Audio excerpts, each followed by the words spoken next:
আসসালামু আলাইকুম রহমতুল্লাহ। আপনার উপর আল্লাহর শান্তি বর্ষিত হোক। এখন আমরা জানব জানা কি। জিনা হলো বিবাহ সম্পর্ক ছাড়া নারী পুরুষের মধ্যকার যৌন মিলন। এটি ইসলাম ধর্মে একটি গুরুতর পাপ এবং শাস্তির যোগ্য অপরাধ হিসেবে গণ্য করা হয়।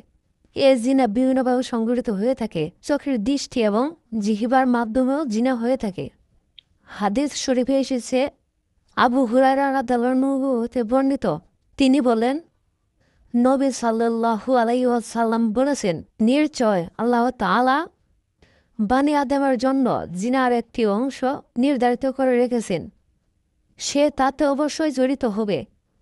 চোখের জিনা হলো দেখা, জিহ্বার জিনা হলো কথা বলা, ক্রূর প্রবৃত্তি কামনা ও খায়েশ সৃষ্টি করা এবং যৌনাঙ্গতা সত্য অথবা মিথ্যা প্রমাণ করে। সহিহ বুখারী তাওহীদ পাবলিকেশন। পরিচ্ছেদ ৭৯। যৌনাঙ্গ ব্যতীত অঙ্গ প্রত্যঙ্গের ব্যভিচার। হাদিস নম্বর ৬২৪৩।